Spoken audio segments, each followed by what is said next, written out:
لله نحمده ونستعينه ونستغفره ونعوذ بالله من شرور أنفسنا ومن سيئات أعمالنا من يهده الله فلا مضل له ومن يضلله فلا هادي له وأشهد أن لا إله إلا الله وحده لا شريك له وأشهد أن محمدًا عبده ورسوله يا أيها الذين آمنوا اتقوا الله حق تقاته ولا تموتن إلا وأنتم مسلمون يا أيها الناس اتقوا ربكم الذي خلقكم من نفس واحدة وخلق منها زوجها وبث منهما رجالا كثيرا ونساء واتقوا الله الذي تساءلون به والأرحام إن الله كان عليكم رقيبا يا أيها الذين آمنوا اتقوا الله وقولوا قولا سديدا يصلح لكم أعمالكم ويغفر لكم ذنوبكم ومن يطع الله ورسوله فقد فاز فوزا عظيما أما بعد فإن خير الحديث كتاب الله وخير الهدي هدي محمد صلى الله عليه وسلم وشر الأمور محدثاتها وكل محدثة بدعة وكل بدعة ضلالة وكل ضلالة في النار أعوذ بالله من الشيطان الرجيم بسم الله الرحمن الرحيم إن الذين كفروا وماتوا وهم كفار فلن يقبل من أحدهم ملء الأرض ذهبا ولو افتدى به محترم و موقر صدر مجلس، ہمارے دوست اور جامعہ سلفیہ میں ہمارے جونیئر ساتھی اس جلسے کی نظامت فرما رہے عبدالسمیع سلفی حفظہ اللہ، اسٹیج پر تشریف فرما نہایت ہی محترم اور موقر علماء کرام کی موقر ٹیم،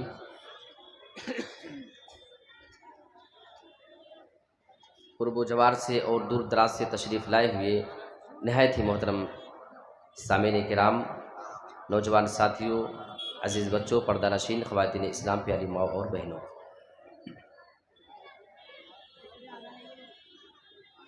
کیونکہ میرے پاس وقت بہت ہی مختصر ہے اور ابھی پروگرام کی ترتیب کافی لمبی ہے، لہٰذا میں اپنے وقت کا خیال کرتے ہوئے آپ کے سامنے ایک اہم موضوع لے کر کے حاضر ہوا ہوں، جو لڑکیوں سے تعلق رکھنے والا یہ موضوع ہے۔ ہماری مسلمان مائیں اور بہنیں مرتد کیوں ہو رہی ہیں؟ غیر مسلموں کے ساتھ وہ شادی اور بیاہ کر کے اپنی زندگی کیوں رچا اور بسا رہی ہیں؟ اس کی کیا وجہ ہے، کیا اسباب ہیں؟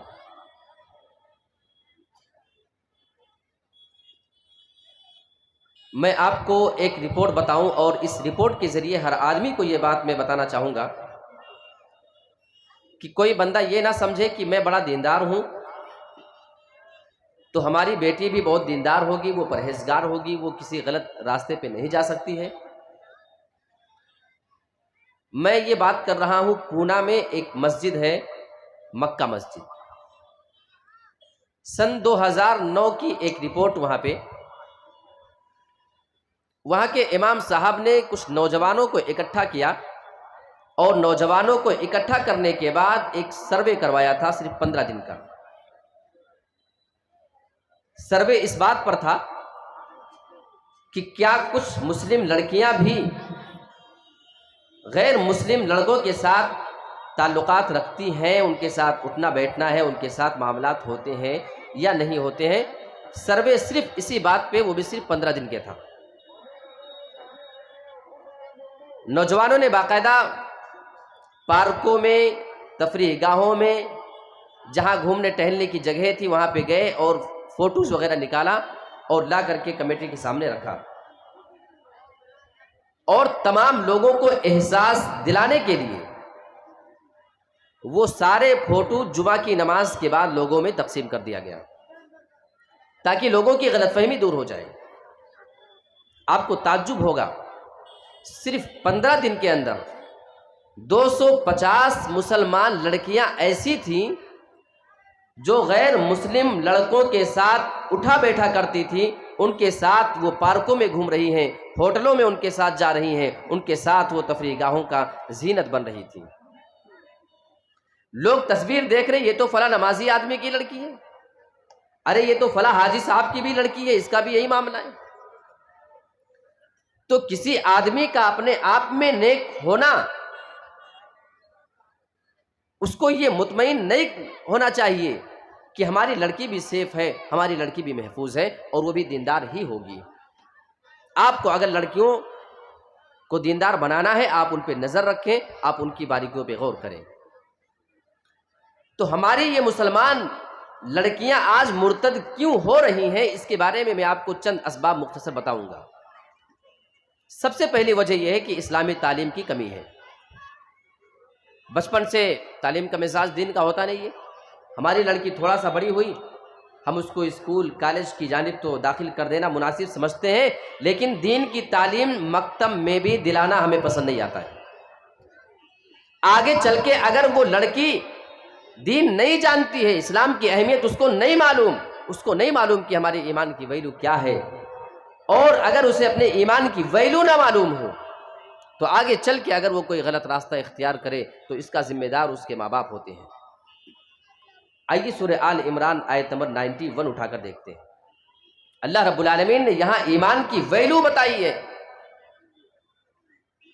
ان الذین کفروا وماتوا وهم کفار، بے شک جن لوگوں نے کفر کیا اور کفر کی حالت میں ان کا انتقال ہو گیا، وہ کافر ہو کر کے مر گئے، فَلَن يُقْبَلَ مِنْ أَحَدِهِمْ مِلْءُ الْأَرْضِ ذَهَبًا وَلَوِ افْتَدَىٰ بِهِ۔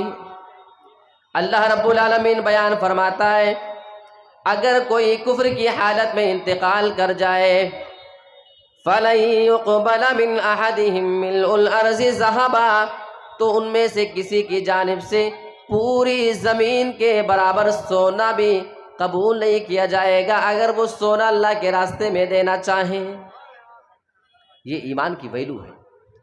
ایمان کتنا قیمتی ہے، کوئی سوال کرے، اس آیت کی روشنی میں ہمارا جواب ہوگا، پوری دنیا کے سونے ہیرے جواہرات ایک طرف لا کر کے رکھ دیے جائیں اور ہمارا ایمان ایک طرف ہو، اللہ کی قسم ان تمام سونے چاندی ہیرے جواہرات سے زیادہ قیمتی ہمارا ایمان ہے۔ اللہ رب العالمین نے قرآن مجید کے اندر ہمیں یہی بات بتائی ہے۔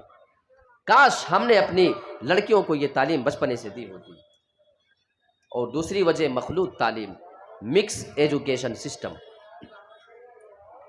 آج ابلیس نے اس معاملے کو، شیطان نے اس معاملے کو ہمارے لیے کتنا زیادہ مزین کر دیا ہے کہ ہماری لڑکی ایک کلاس میں ایک بینچ پر لڑکے کے ساتھ بیٹھ کر تعلیم حاصل کرے، ہمیں کوئی اعتراض نہیں، وہ لڑکا مسلم بھی ہو سکتا ہے، وہ لڑکا غیر مسلم بھی ہو سکتا ہے، لیکن ہماری غیرت آج تک نہیں جاگتی ہے۔ آئیے قرآن مجید کی ایک آیت لیتے ہیں، کتنی پیاری بات ہے، اللہ اکبر۔ سورۃ الحجر آپ اٹھائیں، آیت نمبر 36، 37، 38، 39، 40، 5 آیتیں اللہ رب العالمین نے ہمیں اس بات کو قرآن مجید کے اندر بتایا ہے۔ ابلیس کی بات اللہ کر رہا ہے، قال رب فانظرنی الی یوم یبعثون۔ ابلیس اللہ رب العالمین سے کہتا ہے، اے میرے رب تو مجھے مہلت دے دے، تو مجھے قیامت تک کے لیے مہلت دے دے۔ قال فإنک من المنظرین۔ جب ابلیس نے اللہ رب العالمین سے مہلت مانگی، ابلیس کہتا ہے کہ جا، میں نے تجھے مہلت دے دیا ہے، الی یوم الوقت المعلوم، میں تجھے قیامت تک کے لیے مہلت دے رہا ہوں۔ ابلیس نے مہلت مانگی، اس کو مہلت اللہ نے دی۔ اب آگے کے الفاظ ذرا غور سے سنیں، اور اگر آپ کے اندر ایمان کا ذرہ برابر بھی کوئی چیز موجود ہے، ایمان نام کی کوئی چیز، تو آج کے بعد سے اس آیت کو ذرا غور سے سنیں اور اس پر عمل کرنے کی کوشش کریں۔ قال رب بما اغویتنی لأزینن لہم فی الارض، ابلیس کہتا ہے اے میرے رب تو نے مجھے گمراہ کر دیا، تو نے مجھے گمراہ کر دیا ہے، میں جو جنت سے نکالا جا رہا ہوں، میں جو ہمیشہ کے لیے جہنمی ہو گیا ہوں، اس کا ذمہ دار تو ہے، تو نے مجھے گمراہ کر دیا ہے۔ میرے پیارے مسلمان بھائیو، آپ ذرا اندازہ لگاؤ، ابلیس ہمارے رب کے سامنے اتنی زیادہ خطرناک بات کر رہا ہے، ہمارے رب پہ وہ الزام لگا رہا ہے کہ تو نے مجھے گمراہ کر دیا ہے۔ ہمارے رب پہ الزام لگانے والے اس مردود کے اوپر ہمیں اس سے عداوت ہونی چاہیے، ہمیں اس سے دشمنی ہونی چاہیے۔ قرآن میں اللہ نے تو کہہ دیا ہے وہ تمہارا کھلا دشمن ہے، لیکن افسوس ہم اسے اپنا کھلا دشمن نہیں مانتے۔ آگے اس کے الفاظ دیکھو، لَأُزَيِّنَنَّ لَهُمْ فِي الْأَرْضِ، جب میں زمین کے اندر جاؤں گا، اے میرے رب میں تیرے بندوں کے لیے گناہوں کو دنیا کے اندر مزین کر دوں گا، میں تیرے بندوں کے لیے گناہوں کو بنا سوار کر کے پیش کر دوں گا، میں گناہوں کو ایسا بنا کر کے ان کے سامنے لاؤں گا کہ گناہ انہیں گناہ نظر نہیں آئے گا، ہوگا تو گناہ ظاہری طور پہ میں اسے اتنا زیادہ اچھا بنا دوں گا کہ اسے گناہ نظر نہیں آئیں گے۔ اور آج یہی معاملہ ہم دیکھ رہے ہیں، آج ہماری بہن بیٹی کسی مسلم لڑکے کے ساتھ بیٹھ کر کے تعلیم حاصل کرے، وہ کسی غیر مسلم کے ساتھ بیٹھ کر کے علم حاصل کرے، آج ہمارے ایمان پہ ذرہ برابر کوئی فرق نہیں پڑنے والا ہے۔ آج ہماری بہن بیٹیاں اپنے خالہ زاد بھائی کے ساتھ، پھوپھی زاد بھائی کے ساتھ، ماموں زاد، چچا زاد، جتنے بھی زاد والے رشتے ہوا کرتے ہیں، آج ان کے ساتھ وہ موٹر سائیکل پہ بیٹھ کر کے آپ کے چوراہے پہ گھوما کرتی ہے، مارکیٹنگ کیا کرتی ہے، وہ گھنٹے گھنٹے ان کے ساتھ اکیلی جایا کرتی ہے، لیکن ہماری غیرت نہیں جاگ رہی ہے۔ اللہ رب العالمین فرماتا ہے، ابلیس نے اللہ رب العالمین سے یہ وعدہ کیا تھا، میں گناہوں کو ان کے لیے مزین کر دوں گا، بنا سوار کر کے پیش کروں گا۔ پھر ہمیں یہ کہنا پڑتا ہے، اے ابلیس ہے تو سب سے بڑا جھوٹا، لیکن اس معاملے میں تو کتنا سچا ہے، تو نے اپنے وعدے کو سچا کر دکھایا۔ آج بڑے سے بڑے گناہ پھر ہمیں گناہ نظر ہی نہیں آتے ہیں۔ ہماری وہ بہن بیٹیاں جن کے بارے میں اللہ رب العالمین اتنی زیادہ سخت تاکید فرما رہا ہے، اللہ رب العالمین اپنے نبی کی بیویوں کو مخاطب کر کے کہہ رہا ہے، یا نساء النبی، اے نبی کی بیویوں، لستن کاحد من النساء، تم عام عورتوں کی طریقے سے نہیں ہو، تمہارا مقام اور مرتبہ ہم نے بہت ہی بلند کر رکھا ہے۔ ان اتقیتن فلا تخضعن بالقول، اگر تم اللہ رب العالمین کا خوف رکھتی ہو، اگر تمہارے اندر اللہ کا ڈر ہے، فلا تخضعن بالقول، تو تم اپنی آواز میں لچک پیدا نہ کرو۔ یہ بولنے والی کون؟ نبی کی بیویاں ہیں، جو پوری کائنات میں سب سے زیادہ معتبر عورتیں تھیں۔ میرے پیارے ساتھیوں، اللہ ان کو بھی اجازت نہیں دیتا کہ تم نرم آواز میں کسی سے بات کرنا۔ کیا ہونے والا ہے نرم آواز میں بات کرنے سے؟ اس طریقے سے بات کرنے سے کیا ہوگا؟ فَيَطْمَعَ الَّذِي فِي قَلْبِهِ مَرَضٌ، ہو سکتا ہے کسی کے دل میں کوئی بیماری ہو، کوئی بیمار دل آدمی ہو، آپ کی نرم آواز کو سن کر، آپ کی لچکدار آواز کو سننے کے بعد وہ کہیں اپنے دل میں کوئی غلط خیال نہ پال لے، اس لیے تمہیں اجازت نہیں کہ تم نرم انداز میں بات کرنا۔ اب آپ سے میں ایک سوال کرتا ہوں، یہاں علماء کی بڑی جماعت موجود ہے، آپ مجھے یہ بتائیں، نبی کی بیویوں کو سب سے زیادہ کن سے بات کرنا ہوتا تھا؟ وہ ہمارے نبی کے صحابہ ہوا کرتے تھے، یا ان کے بعد والے دور میں وہ تابعین ہوا کرتے تھے، جن کے بارے میں اللہ کے رسول جناب محمد رسول اللہ گواہی دے چکے ہیں، سب سے بہترین زمانہ میرا ہے، اور اس کے بعد وہ زمانہ بہتر جو ان کے بعد آنے والا ہے۔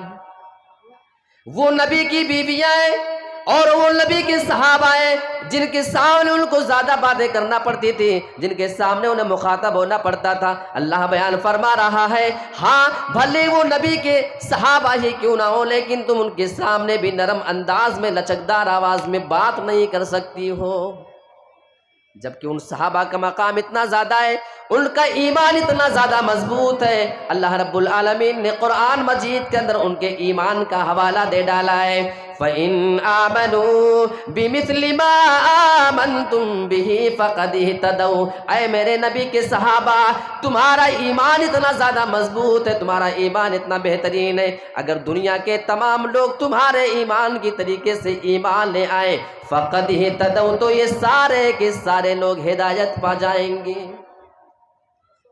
ہے ان کا ایمان قابل نمونہ، ہے قابل مثال، لیکن خبردار اے نبی کی بیویوں، اگر تمہیں میرے نبی کے صحابہ کے سامنے بھی بات کرنی پڑے تو خبردار نرم انداز میں بات نہیں کر سکتی ہو۔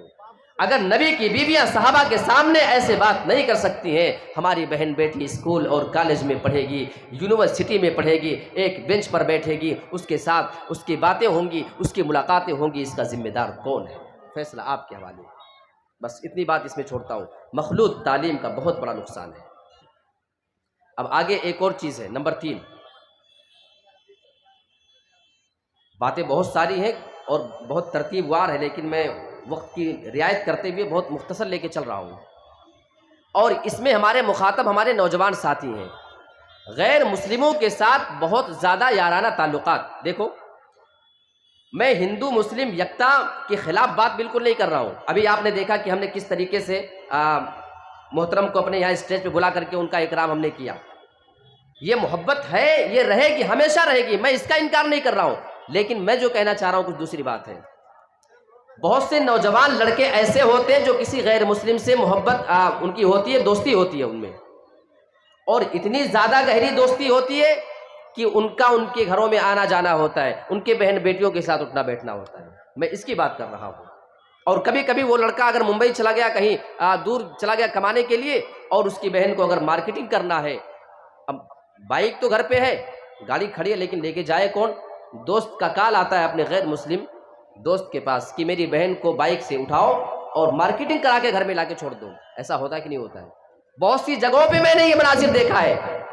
آپ اتنا کام کرو، آگے کا کام شیطان کرنے کے لیے کافی ہے، شیطان وعدہ کر چکا ہے، تم اسے موقع دو، آگے کے کام وہ کر دیتا ہے، اور دھیرے دھیرے اس طریقے سے لوگوں کے درمیان، اور ہماری جو مائیں بہن بیٹیاں جوان خاص طور پہ ہوتی ہیں، وہ ارتداد کے راستے پہ چلی جاتی ہیں اور مرتد ہونے کا راستہ اختیار کر لیتی ہیں کسی کے عشق میں اور محبت میں پڑنے کے بعد۔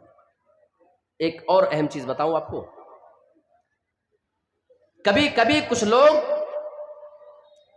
ڈر کی وجہ سے، کچھ جگہ پہ مسلمان کمزور ہیں اور باہر سے دوسرے لوگوں کا فورس ہو رہا ہے، اس کی وجہ سے اپنے دھرم کو چینج کر لیا۔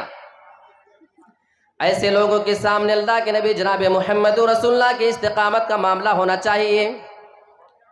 ہمارے نبی مکہ کے اندر اسلام کی تبلیغ کر رہے ہیں، پورے 13 سال تک آپ مکہ میں دعوت دے رہے ہیں، آپ کو مارا جا رہا ہے، آپ کو گالیاں دی جا رہی ہیں، کبھی آپ خانہ کعبہ میں نماز پڑھتے ہیں تو آپ کے اوپر اونٹ کی اوجڑی لا کے ڈالا جا رہا ہے، کبھی کوئی آپ کے گھر کے سامنے دروازے پہ رات میں کانٹے بچھا کر کے چلا جایا کرتا، جب محمد کے بچے صبح کو نکلیں گے اٹھیں گے تو ان کے پیر میں کانٹا چبھے گا، ہم کو اچھا لگے گا۔ کبھی یہ طریقہ اختیار کیا جاتا تھا، نبی کے گھر میں صحن میں کھانا بن کر کے رکھا رہا ہوتا تھا، وہ اتنا زیادہ سیف گھر نہیں ہوا کرتا تھا، لوگ باہر سے کوڑے کرکٹ لا کر کے نبی کے گھر میں ڈال کر کے چلے جایا کرتے تھے۔ یہ ساری کی ساری تکلیف آپ کو دی جاتی تھی، آپ اس کو صبر کر رہے ہیں، برداشت کر رہے ہیں، لیکن آخری ٹائم پہ دارالندوا کے اندر ایک بہت بڑے لیول کی میٹنگ بلائی جاتی ہے، اس میں مکہ کے بڑے بڑے سردار بلائے گئے۔ ہم محمد کا کیا کریں؟ اسلام تو پھیلتا ہی جا رہا ہے، اسلام تو رکنے کا نام ہی نہیں لے پا رہا ہے، ہم کریں کیا؟ تدبیر بتاؤ۔ کسی نے مشورہ دیا کہ محمد کو مکہ سے نکال کے باہر کر دیتے ہیں، سارا معاملہ ہی ختم ہو جائے گا، یہاں مکہ میں ہم سیف ہو جائیں گے۔ لوگوں نے کہا جہاں جائیں گے وہاں پہ اسلام پھیلائیں گے، پھر یہ مشورہ صحیح نہیں ہے۔ کسی نے کہا قید کر دو، جیل میں لا کے بند کر دیا جائے، لوگوں نے کہا ان کے صحابہ اتنے زیادہ ان کے ماننے والے ہیں، جان پہ کھیل کر چھڑائیں گے۔ اسی محفل کے اندر ایک آدمی کھڑا ہے، ابو جہل اس کا نام ہے. وہ کہنے لگا میرا مشورہ یہ ہے، مکہ کے اندر جتنے قبیلے کے لوگ ہیں سارے قبیلے سے ایک ایک نوجوان اٹھے، وہ اپنے ہاتھ میں ہتھیار لے، تلوار لے، اور آج کی رات جب محمد سو رہے ہوں سارے نوجوان ایک ساتھ محمد رسول اللہ کے اوپر حملہ کر دیں. پھر وہ کس کس سے بدلہ لینے آئیں گے؟ ان کے گھرانے والے اتنی طاقت نہیں رکھتے کہ سب سے بدلہ لے سکیں. اتنی بات کہنا تھا. اسی مجلس کے اندر ایک آدمی آیا ہوا تھا، بڑا بزرگ نظر آ رہا تھا، جو کہہ رہا تھا کہ میں نجد سے آیا ہوا ہوں. وہ ابلیس تھا حقیقت میں. وہ کھڑا ہوتا ہے اور کہتا ہے القول ما قال الرجل، بات تو اسی نوجوان کی مجھے مناسب معلوم ہوتی ہے، میرا بھی یہی مشورہ ہے جو اس نوجوان کا ہے. اور یہی بات طے پاتی ہے. آخر اللہ کے نبی صلی اللہ علیہ وسلم کو قتل کرنے کی پلاننگ کر لی جاتی ہے. تب اللہ رب العالمین نے حضرت جبرائیل کو بھیج کر آپ کو مکہ سے نکلنے کا حکم دے دیا. میرے نبی اب مکہ آپ کے لیے سیف نہیں ہے. کون کہتا ہے کہ آپ اسلام پر چلیں گے آپ کے پیروں کے نیچے پھول بچھائے جائیں گے؟ ہمارے نبی کو اپنے وطن سے محبت ہے. آپ اپنے بیوی بچوں کو چھوڑ کر کے جا رہے تھے، آپ اپنے دوست احباب کو چھوڑ کر کے جا رہے تھے، آپ اپنے گھر بار کو بھی چھوڑ کر کے، زمین و جائیداد کو چھوڑ کر کے وہاں سے نکل رہے ہیں. اللہ کے نبی جب نکلنا چاہ رہے تھے مکہ کو دیکھتے ہیں، آپ نے فرمایا اے مکہ تو مجھے پوری سرزمین میں سب سے زیادہ محبوب، سب سے زیادہ پسندیدہ ہے. اگر آج یہ تیرے باشندے مجھے مجبور نہیں کر دیتے تو میں تجھے کبھی چھوڑ کر کے نہیں جاتا. تو مصیبت آنے پہ ہجرت کرنا ہے، اسلام سے اپنے آپ کو نہیں پھیرنا ہے. تو یہ ایک وجہ ہے. ایک اہم چیز بتا کے اپنی بات کو ختم کرتا ہوں. یہ لاسٹ پوائنٹ ہے ہماری نوجوان لڑکیوں کے لیے. آپ دیکھیں بسا اوقات یہ کسی ایکٹر کی فین ہے، کسی فلاں ایکٹریس کی یہ فین ہوتی ہیں، فلمیں دیکھ رہی ہیں. کبھی کبھی فلم کے اندر ایک کردار دکھایا جاتا ہے، لڑکی مسلم ہے، غیر مسلم لڑکے سے محبت کرتی ہے، لیکن گھر والے شادی ہونے دینا نہیں چاہ رہے کیونکہ دھرم دوسرا ہے. اب وہ اسٹوری 2 گھنٹے کی ایسی بنائی جاتی ہے کہ یہ لڑکی اسٹوری دیکھ دیکھ کر کے بیچاری سیریس ہو رہی ہے. لڑکی کی آنکھوں میں آنسو ہے. کیوں؟ یہ فلاں لڑکی جو مسلم ہے غیر مسلم لڑکے سے محبت کرتی ہے، اس کی شادی ہونا چاہیے، یہ اس کا دل اندر سے کہہ رہا ہے. اس کی آنکھوں سے آنسو نکل رہے ہیں اس منظر کو دیکھنے کے بعد. یعنی دل سے وہ مانتی ہے کہ دھرم بیچ میں آڑے نہیں آ سکتا ہے. اس کا دل بول رہا ہے.